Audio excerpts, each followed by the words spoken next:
이 시간 우리에게 주시는 하나님 말씀 빌립보서 2장 12절부터 18절까지의 말씀입니다.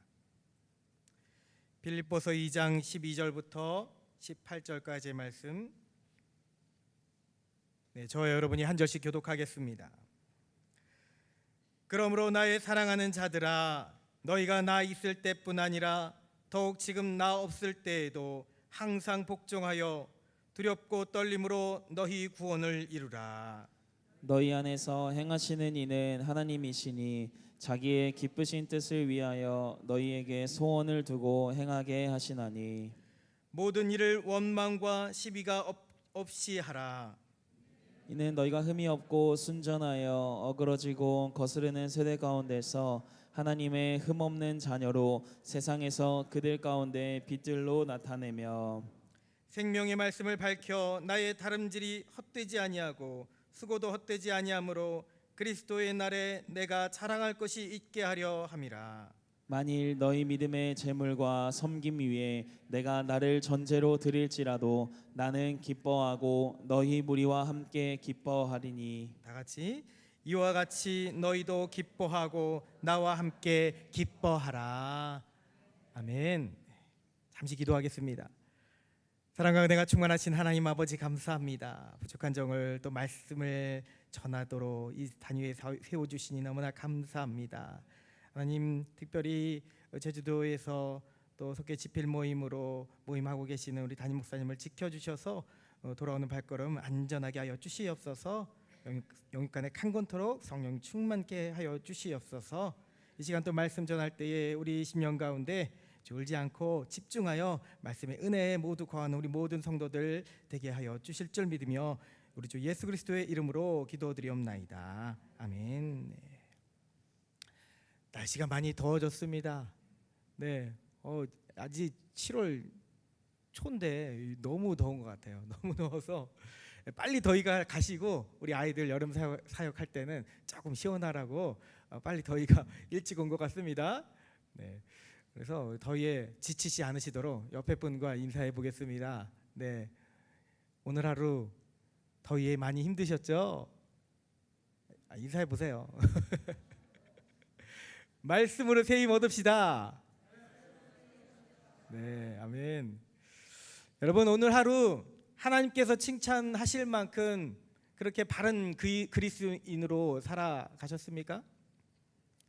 그리스도인으로 살아간다는 것이 사실은 쉬운 일이 아닙니다. 많은 것을 참아야 되고 많은 것을 견디고 인내해야 되며 때로는 많은 것을 버리기까지 해야 됩니다. 그러나 다시 그리스도인으로 산다는 것은 그리 어려운 것도 아닙니다. 내 안에 내가 아니라 예수 그리스도로 살 수만 있다면 우리 주님께서 여러분들의 인생의 길을 하나님의 뜻대로 인도해 주실 것이기 때문입니다. 그분이 참게 하시고 내가 견디는 것이 아니라 그분이, 우리 주님이 견디게 하시고 인내하게 하시고 그분이 나는 버리지 못한다 하는 것을 그분이 믿음으로 버릴 수 있는 용기도 주실 줄 믿습니다. 그리고 그분의 사랑과 은혜로 우리의 심령을 가득 채워 가실 것이기 때문에 여러분, 주님만 의지한다면 그리스도인으로 산다는 것도 쉬울 수 있는 줄 믿습니다. 여러분, 또한 그러나 우리에게도 해야 될 것이 있죠. 바로 오늘 말씀 제목처럼 따라해 보겠습니다. 두렵고 떨림으로 구원을 이루라. 바로 그것입니다. 이 세상에 사는 동안은 끊임없는 신앙의 연단을 통해서 하나님의 나라와 그의 의를 먼저 구하며 나와 동행하시는 주님과 끊임없이 교제하며 구원의 길을 향해 여러분들이 한 걸음 한 걸음 그렇게 나아가야 하실 것입니다. 오늘 빌립보서의 말씀은 사도 바울이 로마의 옥중에서 성령의 감동으로 기록한 것입니다. 고난과 옥중 매인 가운데 있음에도 불구하고 바울은 이 빌립보 교회를 향해서 사랑이 듬뿍 담긴 메시지를 전하고 있습니다. 핵심은 무엇인가요? 이 빌립보서의 핵심은 우리의 기쁨 되시는 예수 그리스도께서 너희와 함께 하시니 어려운 가운데서도 감사하고 기뻐하며 살아가라는 것입니다. 예수님과 함께 기뻐하며 온전한 그리스도인으로 살아가는 저 여러분 될 수 있기를 소망합니다. 자, 그 중에 오늘 본문 2장 12절부터 18절까지의 말씀은 이 두렵고 떨림으로 너희의 구원을 이루라라고 하는 부드럽지만 강한 권면을 주고 있습니다. 자, 그러면 오늘날 그리스도인으로 살아가며 이 시간도 예배자로 나와서 하나님 앞에 서면서 우리가 두렵고 떨림으로 구원을 이룬다는 것이 무엇을 말하는 것입니까? 여러분, 앞서 말했다시피 사도 바울은 현재 빌립보 교회 성도들과 이렇게 대면하면서 눈과 눈을 쳐다보면서 이야기하는 것이 아닙니다. 멀리 로마의 옥중에서, 그것도 옥중 생활의 말기쯤입니다. 이 말기쯤에 이 서신을 적고 있습니다. 아마도 순교하기 조금 전이었을 것이라고 추측이 됩니다. 자, 그런 어려움 속에서도 바울은 비록 자신이 당신들과 곁에 없지만 하나님의 자녀로 잘 살아가라라고 권면하고 있죠. 시작부터 뭐라고 말합니까? 나의 사랑하는 자들아라고 그렇게 사랑스럽게 부릅니다. 사도 바울에게서 이 빌립보 교회 성도들은 믿음으로 낳은 자녀들이었기 때문입니다. 복음을 전하며 사랑으로 가르친 제자들이었습니다. 그러하기에 함께 고난과 핍박 가운데 믿음 생활하는 이 성도들을 하나의 가족처럼 여겨지는 것입니다. 내 자녀도 내 자녀로 여겨지고, 여러분 얼마 뒤에 이제 여러분 성경학교 하잖아요. 아이들을 위해서 기도하러 나오실 거죠? 소리가 작으십니다. 방금 말했잖아요. 내 자녀도 내 자녀로 여겨야 된다니까요. 예, 여러분 성경학교를 위해서 기도하러 나오시는 여러분 되시길 소망합니다. 다 압니다. 여러분들의 자녀들이 이미 다 출가했다는 것. 그래도 어린 우리 교회 아이들이 내 자녀라, 내 손주들이라 생각하시고 나와 기도하실 수 있기 소망합니다. 네, 그렇게 생각했다는 것입니다. 바울이 생각하기에 너의 자녀도 내 자녀처럼, 내 형제도 내 형제처럼 여겨지는 것입니다. 물론 여러분, 내 남편은 내 남편 돼서는 안 되죠.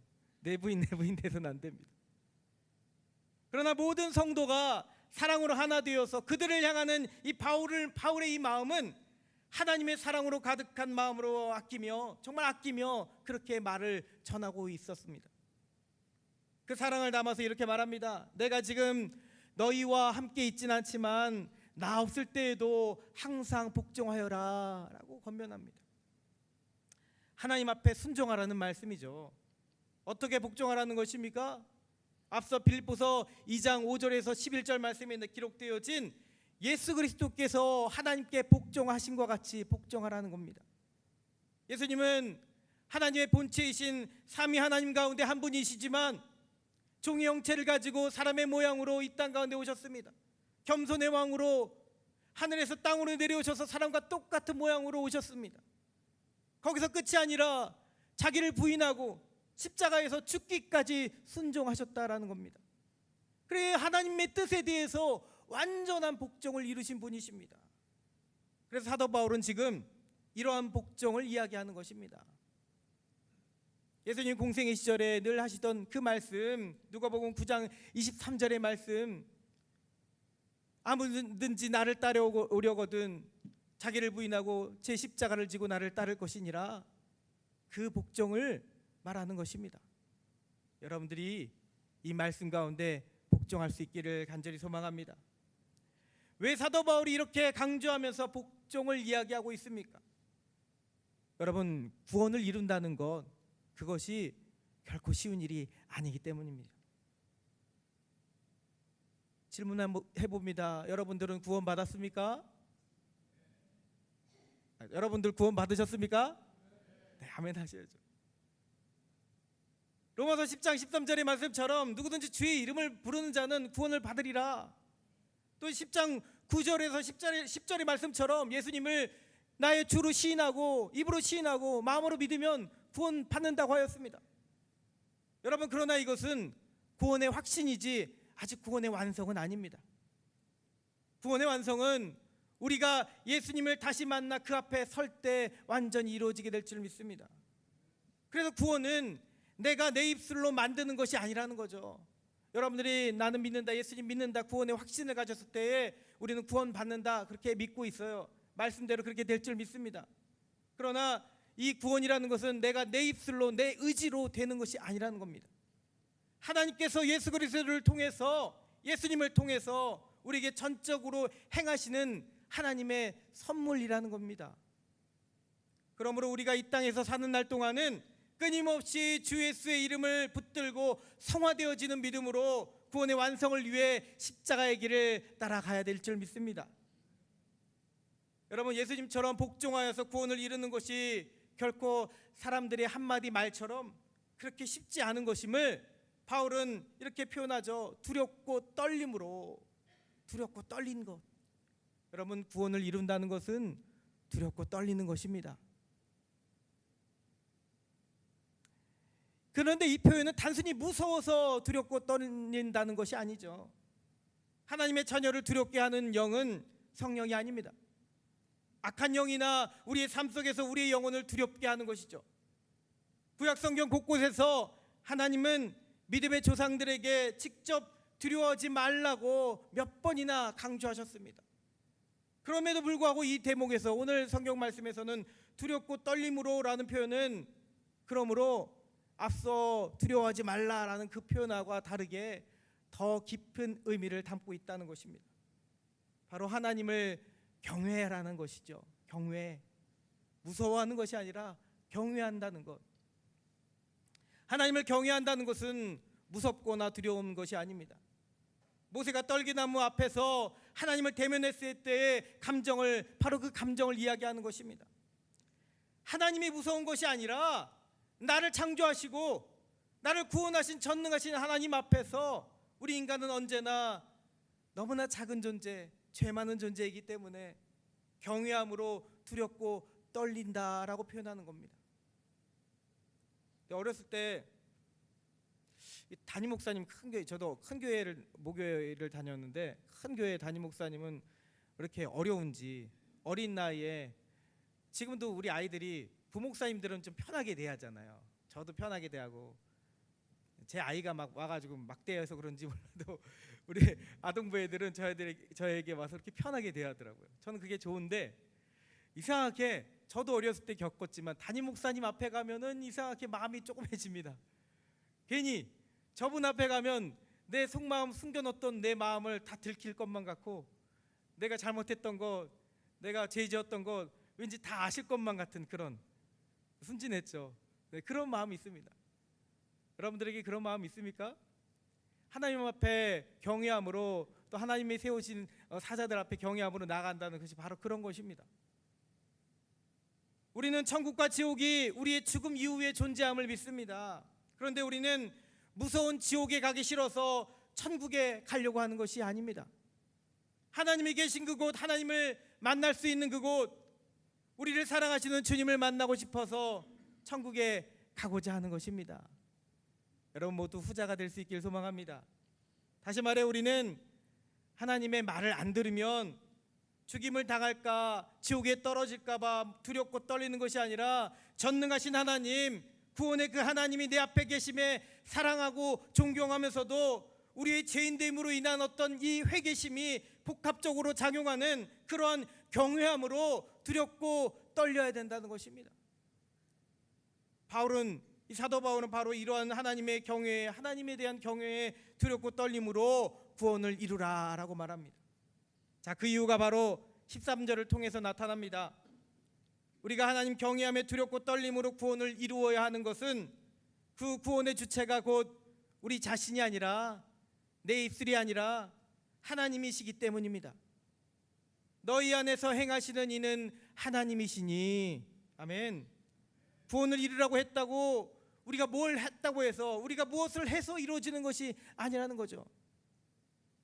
왜냐하면 우리 안에 믿음을 주신 것도, 우리 삶이 성화되어지는 삶으로 나아가는 것도, 그래서 결국 우리가 구원의 완성의 길로 나아가는 것도 다 결국 하나님께서 행하시는 하나님의 역사라는 겁니다.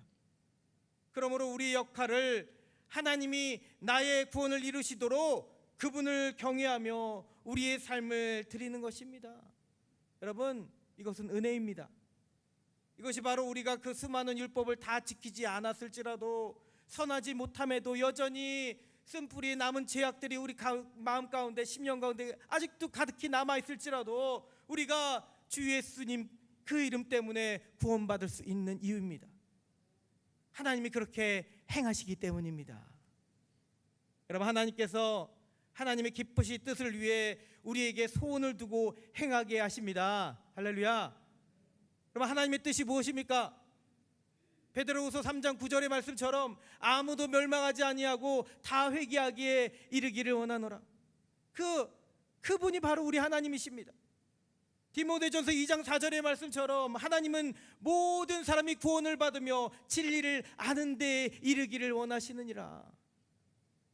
하나님은 바로 이 당신의 이 뜻을 이루시기 위해 지금도 우리 안에서 살아 역사하시고 또 우리로 하여금 복음을 세상으로 전하게 하시는 줄 믿습니다. 자, 그러면 서두가 길었지만 이제 본론을 들어와 정리해 보겠습니다. 그러면 두렵고 떨림으로 구원을 이루시는 하나님의 그 역사 앞에서 여러분들, 이 그리스도인들은 어떻게 살아가야 되겠습니까? 첫 번째는 오늘 말씀에 기록되어 있듯이 먼저 모든 일에 원망과 시비가 없도록 하라라고 하셨습니다. 저는 이 말씀을 원인과 결과의 이 두 파트로 나눠서 이야기하고자 합니다. 먼저 일단 이 결과적인 사항으로서 원망과 시비가 특별히 우리 성도들 간에, 교회 안에, 우리 간에 원망과 시비가 없어야 되겠습니다. 믿는 자들 가운데서 때론 이상한 모습들이 있습니다. 더욱 사랑하고 감싸주고 이해하며 도와줘야 될 우리인데도 머리로는 그걸 잘합니다. 말씀으로 많이 들어서 압니다. 그런데 그럼에도 불구하고 신앙이 좋아지면 좋아질수록, 내 어떤 신앙의 깊이가 깊어지면 깊어질수록 이상하게 내 신앙 기준으로는 저 사람의 저 모습이 이해가 안 되는 경우가 있습니다. 내 신앙 기준으로는 타인을 정죄하기에 이릅니다. 본인도 주를 알지 못할 때는 더 심각한 죄악을 지었음에도 불구하고 내 신앙이 어느 정도 깊어진다 하면 다른 이를 바라보는 내 모습이 정죄하는 모습으로 바뀝니다. 겉으로는 안 하죠. 그러나 마음속으로 저희는 왜 저럴까? 저희는 왜 저럴까? 하면서 죄를 미워하는 것은 당연합니다. 그러나 죄인을 미워하기까지 한다는 것이죠. 서로 더 옳다고 주장하며 교회 안에서도 하나님의 뜻이 아니라 나의 뜻, 자신의 뜻을 관철시키려고도 합니다. 그래서 교회 안에서 때로 나의 신앙이 인정받지 못하면 갑갑해하는 사람들도 있습니다. 여기 예배 자리에 나오신 여러분들 이야기하는 것이 아닙니다. 그런 자들도 있다라는 것이죠. 그래요, 때로는 나의 지체가 되는 다른 성도들을 원망하기까지 이릅니다. 하나님이 사역을 한다면서 잘못을 가르는 것이죠. 원망하면서 저희만 아니라면 더 잘 될 텐데, 더 나아질 텐데. 그러나 여러분, 야고보서 5장 9절의 말씀입니다. 형제들아, 서로 원망하지 말라. 그리하여야 심판을 면하리라. 보라, 심판주가 문 밖에 서 계시리나. 아멘. 무섭게 듣기 바랍니다. 여러분, 원망 잘해서 어디 잘된 성경 인물이 있었습니까? 이스라엘 백성들은 애굽에서 나와서 광야 40년의 생활을 하면서 끊임없이 하나님과 모세를 원망했습니다. 결국 어떻게 됐나요?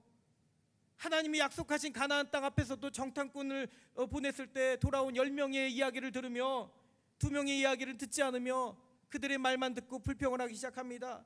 그리고 이렇게 말했습니다. 저들의 칼에 죽느니, 가나안 땅 들어가서 저들의 칼에 죽느니 차라리 이곳 광야에서 죽는 게 좋겠다라고 성경에 그렇게 기록됩니다. 어리석은 불평의 말을 했습니다. 결국 그들은 그 어리석은 자기들이 했던 그 말 그대로 광야에서 죽어버렸습니다. 여러분, 모든 갈등과 원망과 시비를 일으킬 수 있는 때로 나의 행위와 나의 마음들을 경계할 수 있기 바랍니다. 시편 37편 7절의 말씀, 여호와 앞에 잠잠하고 참고 기다리라. 자기 길이 형통하며 악한 꾀를 이루는 자 때문에 불평하지 말지니라. 아멘. 말씀 그대로 정답입니다. 기다리고 참고 기다리는 것이죠. 자기를 송사하던 자칭 하나님의 백성들 앞에서도 하나님의 뜻을 이루시기 위해서 끝까지 입을 열지 않으셨던 우리 주님의 거룩한 침묵을 배울 수 있는 저와 여러분 될 수 있길 소망합니다. 우리 주님은 한마디도 하지 않으셨습니다. 두 번째는 무엇인가요? 흠없는 자녀로 살라라고 하십니다. 따라해 보겠습니다. 흠없는 자녀로 살자. 앞서 원망과 시비에 대한, 이번에는 원인에 대한 이야기입니다. 원인을 제공하지 말아야 된다는 것이죠. 사탄은 우리가 이 땅 가운데 살아가는 날 동안 언제든지 찾아와서 마태복음 13장 25절 이하의 말씀처럼 곡식 가운데 가라지를 뿌려댑니다. 그러므로 우리는 이 오늘 말씀에서처럼 어그러지고 거스르는 세대를 영적으로 잘 분별할 수 있어야 되겠습니다. 영적 분별력을 기도로 구하세요. 우리 삶에 그리고 흠이 없도록 깨어 있어야 될 줄 믿습니다. 그 연애 때만 되면 1년에 한 번씩 연애 때가 되면 은퇴하시는 목사님들이 꼭 하시는 말씀이 있습니다. 무흠하게 다 정년을 마치고 은퇴하게 돼서 하나님께 영광이고 감사합니다. 이렇게 말씀하시는 거예요. 무흠하다는 표현. 또 회의를 진행하실 때도 무흠하게 잘 마무리된 것을 서면으로 받겠습니다. 이렇게 표현하십니다. 그때는 그 말씀에 처음 목사 안수 받을 때 처음 회의 참여할 때는 그 말씀이 무슨 말씀인지 몰랐습니다. 뭐 잘해서 사람들이 뭐 잘 인정도 해주고 그렇게 영광스러운 어떤 결과들이 있고 이런 말씀을 하시는 것이 아니라 그냥 무흠하게 했다는 것이 가장 좋은 표현처럼 말씀하셨습니다. 여러분 그때는 뜻을 잘 몰랐지만 무흠하게 신앙생활을 하는 것만큼 여러분 귀한 일이 없는 줄 믿습니다. 하나님 앞에 나아가는 그날까지, 주님이 부르시는 그날까지 무흠하게 신앙을 잘 지키는 여러분 되길 소망합니다. 흠이 없이 산다는 것이 그만큼 어렵기 때문에 그렇죠. 그것을 강조하는 것입니다. 베드로전서 5장 8절 말씀에 근신하라 깨어라 너희 대적마귀가 우는 사자같이 두루다니며 삼킬 자를 찾나니. 여러분 언제든지 믿는 자들 또한, 주님이 세우신 자들 또한 언제든지 넘어질 수가 있습니다. 흠이 없이 살아간다는 것이 그렇게 어렵다는 것이죠. 도덕적으로 영적으로 무음하도록 그러므로 늘 깨어 기도하는 저와 여러분들 되기를 소망합니다. 흠없는 자녀로 흠이 많은 세상 가운데 빛과 소금이 되는 존재가 되어야 될 줄 믿습니다. 빌립보서 2장 15절 하나님의 흠없는 자녀로 세상에서 그들 가운데 빛들로 나타내며, 오늘 말씀은 그렇게 기록됩니다. 마태복음 5장 16절에 우리 주님이 하신 그 말씀이 기억이 납니다. 이같이 너희 빛이 사람 앞에 비치게 하여 그들로 너희 착한 행실을 보고 하늘에 계신 너희 아버지께 영광을 돌리게 하라. 할렐루야. 무음하게 산다는 것이 착한 행실로 이어지게 될 줄 믿습니다. 우리가 흠없고 순전하게 살아갈 때 그때서야 비로소 세상 사람들은 우리 안에 예수님의 빛을 보게 된다는 것이죠. 저희도 예수 믿는다고 하는데 저 힘들면 똑같겠지 라고 했는데 세월이 지나고 시간이 지나도 한결같은 그의 모습을 바라볼 때, 한결같이 힘이 없는, 한결같이 착한 성품을 가지고 살아가는 그 모습을 볼 때 세상 사람들은 그때서야 나도 한번 예수 믿어볼까? 그런 마음을 가지게 된다는 것입니다. 여러분 온전한 그리스도인의 삶을 살도록, 그렇게 살도록 하여 예수 그리스도의 빛을 가리는 우를 범하지 않아야 되겠습니다. 얼마 전에 뉴스 기사를 보니까 또 안타까운 일들이 나타나잖아요. 저 지방에 하필이면 또 감리교회예요. 모든 교회들이 다 그러지 말아야 되겠지만 뭐 얼마를 횡령했다느니 그런 안타까운 어떤 목사님 이야기를 들으며 예수님의 빛을 우리가 가려서 되겠는가라고 생각을 해보게 됩니다. 자, 마지막으로 무엇입니까? 생명의 말씀을 밝히라라고 말씀되어 있습니다. 우리에게 그토록 강조하며 삶으로 보여주신 예수님의 말씀, 십자가 부활의 그 복음, 길이요 진리요 생명 되신 예수님 그분 자체를 말씀을 통해 세상에 전하는 몫이 저와 여러분들에게 남겨져 있습니다. 히브리서 4장 12절에 우리가 잘 아는 그 말씀이죠. 하나님의 말씀은 살아있고 활력이 있어 좌우의 날선 어떤 검보다도 예리하여 혼과 영과 및 관절과 골수를 찔러 쪼개기까지 하며 또 마음과 생각과 뜻을 판단하느니라. 여러분 말씀으로 세상을 만드신 하나님께서는 이 땅에 오셔서 말씀으로 병자들을 고쳐주셨습니다. 말씀으로 죽은 자도 살려주셨습니다. 그 말씀은 지금도 살아있고 활력이 있어 우리 영의 악한 것도 쫓아내고 우리 육신의 질병도 치유하고 회복하는 역사가 있는 줄 믿습니다. 여러분, 하나님의 말씀이기 때문입니다. 이 본문의 생명의 말씀이라 하면 생명을 만든 말씀입니다. 또한 생명을 주는 말씀입니다. 지금도 마찬가지로 생명 그 자체인 말씀이라는 겁니다. 생명 자체인 말씀으로 세상을 밝히는 우리가 될 수 있기를, 저 여러분들이 될 수 있기를 주님의 이름으로 축복합니다. 아멘. 사도 바울은 죽음을 앞둔 상황 가운데서도 빌보 성도들이 이렇게 구원의 길을 잘 걸어갈 수 있기를 바랬습니다. 당장 고난 가운데 살아갈지라도 그것은 문제가 되지 않습니다. 하나님 앞에 설 그리스도의 그날 주께서 칭찬하실 것을 소망하며 하나님 앞에서 하나님 저 참 잘했지요? 라고 자랑스럽게 고백하며 영원한 영광 가운데 살 것을 바울은 확신했기 때문입니다. 그래서 현재 고난 가운데서도 감옥에서도 빌립보 성도들을 향한 이러한 눈물과 사랑의 권면이 더욱 중요했다라는 겁니다. 그 권면의 17절의 말씀이 압권입니다. 이렇게 표현됩니다. 만일 너희 믿음의 재물과 섬김 위에 내가 나를 천재로 드릴지라도 나는 기뻐하고 너희 무리와 함께 기뻐하리니. 여러분, 전제로 드린다는 것이 무엇인지 아십니까? 구약시대 하나님께 드릴 재물에 포도주를 붓는 의식을 말하는 겁니다. 믿음으로 낳은 자녀들이, 제자들이, 성도들이 하나님께 그들의 믿음을 드리고 섬김의 삶을 잘 드리며 그렇게 구원을 이루며 나아갈 수만 있다면 자신의 생명조차 희생하여도 된다는 말입니다. 희생하여도 나는 기쁘겠다라고 하는 고백입니다. 이것이 얼마나 깊은 사랑의 표현이겠습니까? 여러분, 그런데 바울은 이렇게 고백만 했지만 실제로 이런 일을, 이런 사랑을 우리에게 주신 분이 계십니다. 우리 주 예수님께서 우리와 같은 죄인들이 하나님의 자녀가 되도록 그렇게 하시기 위해 스스로 전제가 되어진 줄 믿습니다. 단순히 재물 위에 부어진 포도주가 아니라 그의 붉은 피로 우리 모든 죄인들을 깨끗하게 씻어 주셨습니다.